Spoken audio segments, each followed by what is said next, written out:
My name is Gasia Mikaelian, and I'm coming to you through KTVU Fox 2 News serving the San Francisco Bay Area.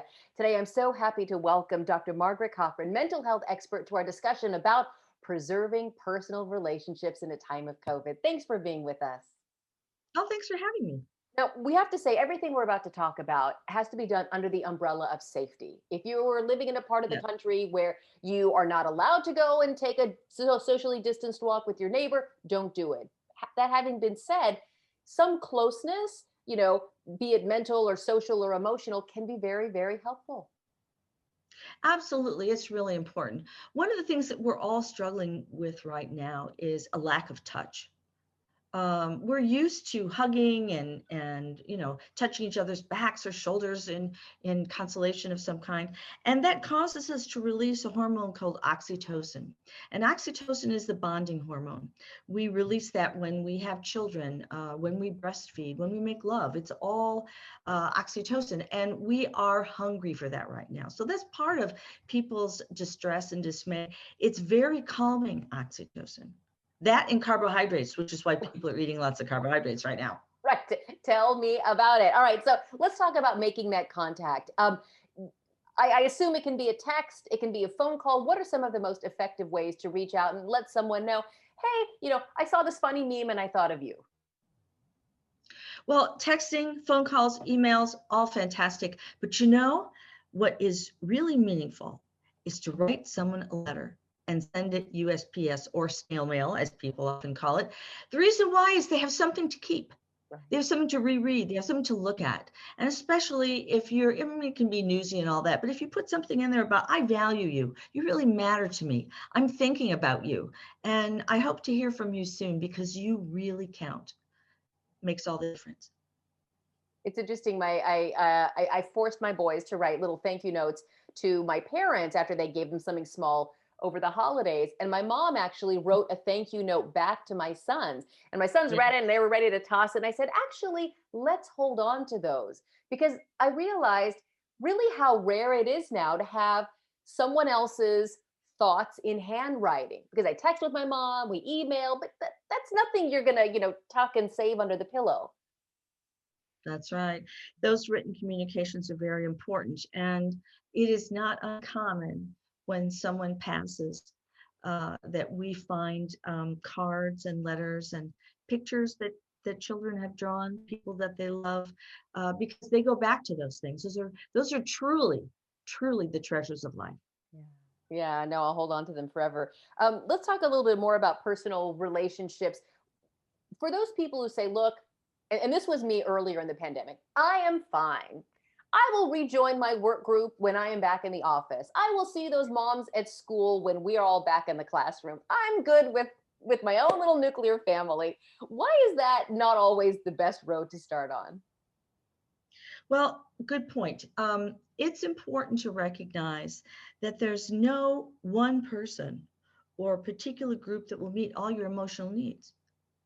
And to expect that is going to leave you wanting, and you're going to experience some disappointment. To recognize that there are a bevy of people in your life, and they're there for a reason. And they provide a bevy of different kinds of stimulation and fun and information and confirmation of us as human beings. Right. So often, we feel like, oh, my children are the only one who don't pick up their dinner plates, or, oh, my spouse is the only one who, refuses to empty the dishwasher. I mean, that sort of thing. But then when I hear from other parents, they say, oh, my kids don't do that either. Oh, I could never get my spouse to do that. I think, oh, it's not just me. No, I promise, shrink's honor, I would not fib. It is not just you. I hear about this all the time.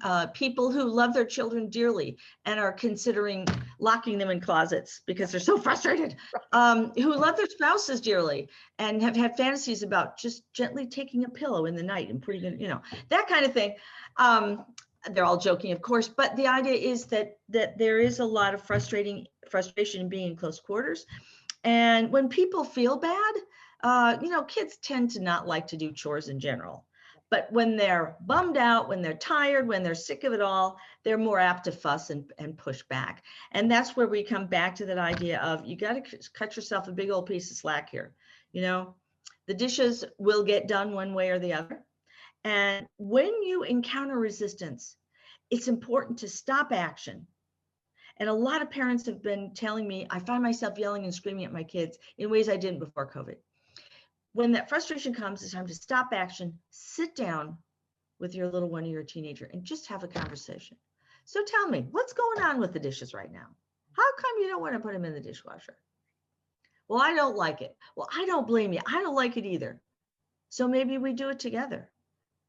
Or maybe they get an extra special hug or something because they've done it. And sometimes people get stuck in that, well, they should, I hate that word, do it anyway, right? But that's not what life is about. Life is about getting things done with love. Yeah, I definitely used to be in that camp of the should. I do everything else around here. The least I ask them to do is, empty the dishwasher, whatever. And I was also caught in a trap of feeling as if I was not appreciated because I thought all the things I did for the family and do, as in bring home the bacon, right? Fry it up in the pan and then load the dishes in the dishwasher. You at least can empty the dishwasher. But my husband said, honey, they're children. They don't know what a mortgage is. They don't know, like all these things that I worry about most of them financial. They're not even on their radar. So you can't hold that against them, their little 10 and 12-year-old minds, because that's just not fair. And in that same vein, it's important that they do learn about gratitude. So let's talk about that for a moment, because that's really, really important. I strongly encourage everyone to develop their own personal gratitude practice. It takes very little time, it costs you no money at all, and it makes an incredible firewall against stress, anxiety, frustration, and disappointment. And the way you do it is you just simply take a few moments every day and you run through the list of things that you're grateful for. And it could be something as simple as your favorite purple dinosaur socks, or something as complex as the wonderful job that you have. And it's a great thing to do with your kids. Hey, everyone tell me something that they're grateful for. Oh, rah, rah, rah, rah. And they complain and groan and do all the things kids do and say, okay, now that you're done groaning, what's one thing that you're grateful for? And pretty soon it becomes a routine. A good time to do that is when they're ready for bed, or at supper time when you have your meal together. It's a good time to do it. And you'll be surprised at what your kids come up with. And every once in a while, I think you're going to hear, I'm grateful for my mom. I hope so. I keep waiting. And you're right. Every now and then when they do express gratitude that I didn't have to like beat out of them, it just feels like, rainbows and sunshine and puppies and lollipops and all those good things all in one. So it's good to remember we that. Often don't say that. I'm sorry. We often don't say that out loud. We'll think it, but we don't say it. And that's why teaching children to have that moment where they have that expression. I used to say to my kids when I was teaching, I used to be a teacher before I was a therapist. Every morning I say, I'm so glad you're here. You are the best people in the world. I am so lucky to be with you today. And it just set the tone. Oh, I wish I was in your class. All right, let me do this real quick for the viewers who love what you're saying and want to hear a little bit more. Is there a good place they can find more of it online? Yes, drcochran.com. drcochran.com. Well, thank you again, Dr. Cochran, for joining us. Oh, thank you for having me. Be safe and be well.